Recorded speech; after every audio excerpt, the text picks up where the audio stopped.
Nothing in the world comes even close to it. And it'll be known as the F-47. The generals picked a title.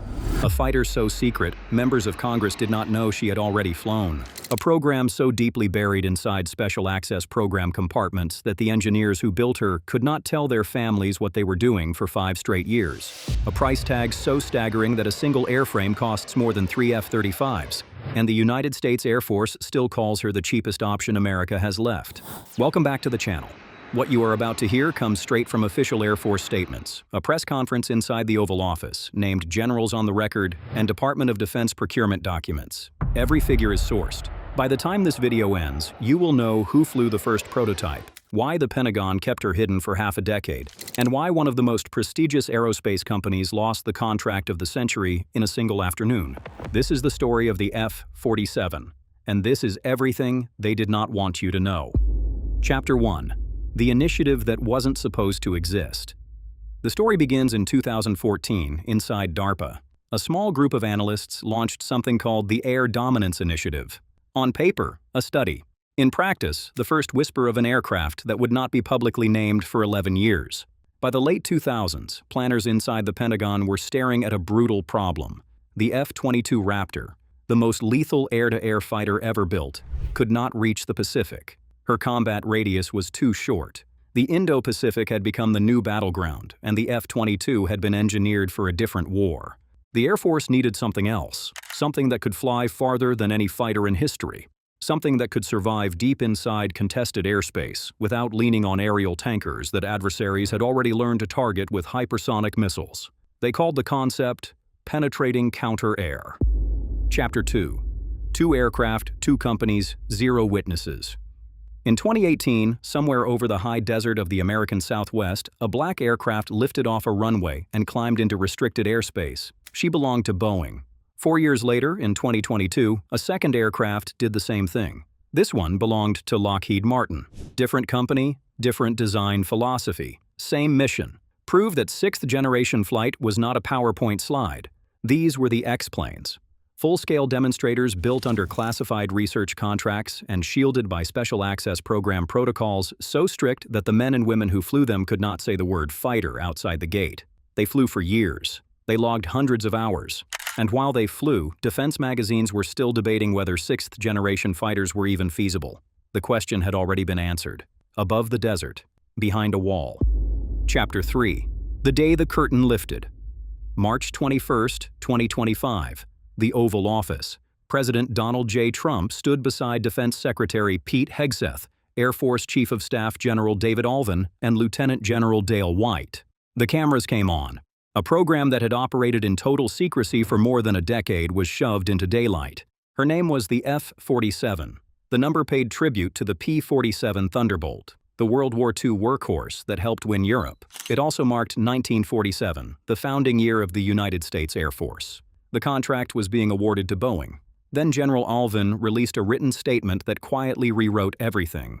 Quote, "For the past 5 years, the X-planes for this aircraft have been quietly laying the foundation for the F-47, flying hundreds of hours, testing cutting-edge concepts, and proving that we can push the envelope of technology with confidence." End quote. 5 years, hundreds of hours. While reporters were debating whether the program would survive its budget review, prototypes had already been gathering data above the Mojave. The announcement was not a beginning. It was a confession. Chapter 4. Why Boeing? Why now? The room had expected Lockheed Martin to win. Lockheed had built the F-22. Lockheed had built the F-35. Boeing's defense division, by contrast, was bleeding from the KC-46 tanker problems, the T-7A trainer delays, the 737 MAX disaster, and the Starliner capsule failure. Vegas would have laid the line on Lockheed. Vegas would have lost. When the announcement came, Boeing stock surged between 3 and 6% in a single session. Lockheed Martin stock shed as much as 7% of its value before the closing bell. Why did Boeing win? First, the Pentagon could not allow Lockheed to own a monopoly on every future generation of American fighter aviation. Awarding the F-47 to Boeing forced the industrial base back open. Second, Boeing came to the table with something new. Inside Boeing's Phantom Works division, engineers had built a digital twin, a complete, high-fidelity virtual model of the aircraft simulated for millions of virtual flight hours before a single piece of titanium was cut. Boeing executive Steve Parker said on the record, quote, "There's no smoke and mirrors here. That digital environment, we are taking the risk out well ahead." End quote. The Air Force believed him. The contract, $20 billion for the engineering and manufacturing development phase alone, went to St. Louis, Missouri, where Boeing had quietly poured billions into classified, secured infrastructure in anticipation of exactly this moment. Chapter 5.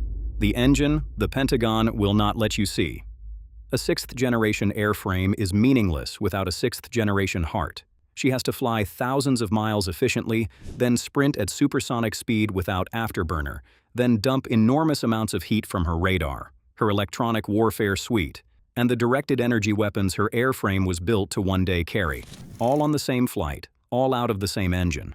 Conventional turbofans cannot do that, so the Air Force funded a program called Next Generation Adaptive Propulsion, and it pitted Pratt and Whitney against General Electric Aerospace. Pratt's design is the XA-103. GE's design is the XA-102. Both engines use a three-stream architecture. An adaptive engine adds a third stream that can be opened, closed, and modulated by digital control in real time. On a Pacific transit, that third stream feeds bypass flow for fuel efficiency, pushing the F-47's combat radius beyond 1,000 nautical miles. In a fight, that third stream rams air into the core for explosive thrust, enough by analyst estimates to push her past Mach 2 in sustained supercruise without afterburner. And the third stream is also a thermal sink. The same airflow cools the radar, the electronic warfare suite, and the future weapons. Heat in modern aviation is a kind of currency. The adaptive engine pays the bill. By early 2026, both Pratt and GE had cleared their detailed design reviews. One of them will power the operational fleet. The decision will define the sound of American air power for 50 years. Chapter 6. The Quarterback and Her Wingmen. The F-47 is not a lone hunter. She is the center of a formation that does not yet exist anywhere else on Earth. The Air Force calls her the quarterback. Around her, a swarm of unmanned aircraft will fly in synchronized formation. They are called Collaborative Combat Aircraft, CCAs. Two prototypes are already flying. The first is the YFQ-42 Alpha, built by General Atomics, nicknamed Dark Merlin. She lifted off on August 27, 2025. Her chassis is modular, capable of accepting different payload modules for electronic warfare, strike, or reconnaissance. Secretary of the Air Force Troy Mink celebrated her development as going, quote, "from concept to flight in just 16 months." End quote. The second is the YFQ-44 Alpha, built by Anduril Industries, nicknamed Fury. She flew on October 31, 2025, Halloween night. Low observable, semi-autonomous, brutally agile. The Air Force plans to field more than 1,000 CCAs at a stated ratio of 2 to 4 drones per crewed F-47. One $300 million F-47, paired with 4 CCAs at roughly $25 million apiece, fields a 5-ship combat formation for around $400 million. 5 separate manned fighters would cost more in capital, and infinitely more in human cost. Chapter 7. The number that almost killed her. In May 2024, Air Force Secretary Frank Kendall called a strategic pause that nearly ended the program before the public ever heard her name. The reason was money. Projected unit cost had climbed to roughly 3 times that of an F-35. Quote, "It is going to be an expensive airplane. Multiple hundreds of millions. This is a number that's going to get your attention." End quote. For several tense months, the Air Force studied alternatives. Shrink the airframe. Cut to a single engine. Strip out payload and range. The program survived because the study found one truth. Major General Joseph Kunkel summarized it. Quote, "Bluntly, what this study told us is, we tried a whole bunch of different options, and there was no more viable option than NGAD to achieve air superiority in this highly contested environment." End quote. The pause ended. The contract followed. The price stayed at roughly $300 million per airframe. The fleet was capped at approximately 185 aircraft. That number should make every American defense planner pause. The F-22 was originally meant to be a fleet of 750. Budgets shrank her to 187. The F-47 will live or die on whether the United States breaks the pattern. Chapter 8. The Catalyst from Chengdu. The Pentagon did not entirely choose the moment her curtain lifted. China helped choose it. On December 26, 2024, the day after Christmas, a heavy, tailless Diamond Delta stealth aircraft was photographed in flight over the city of Chengdu. Western analysts called her the J-36. A second platform, the Shenyang J-50, surfaced soon after. China was not catching up. China was running. Chinese state media did not stay quiet. Outlets like CCTV and the Global Times openly questioned whether America could even source the rare earths needed for its own programs, and whether Boeing could deliver on time. The race for the Pacific was being narrated by Beijing. 3 months later, the Oval Office press conference happened. The F-47 designation went public.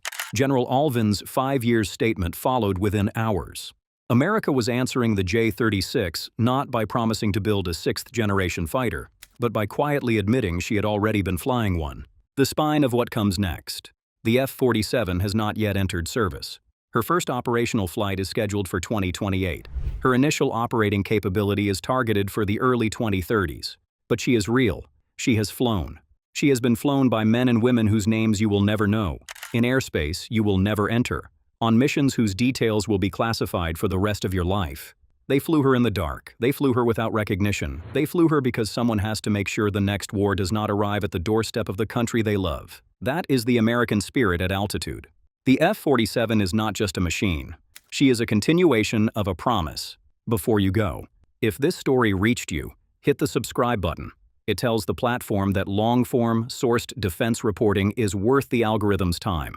Type proud in the comments if you believe America still builds the best aircraft in the world. The next story is already in the works. Until then, stay sharp.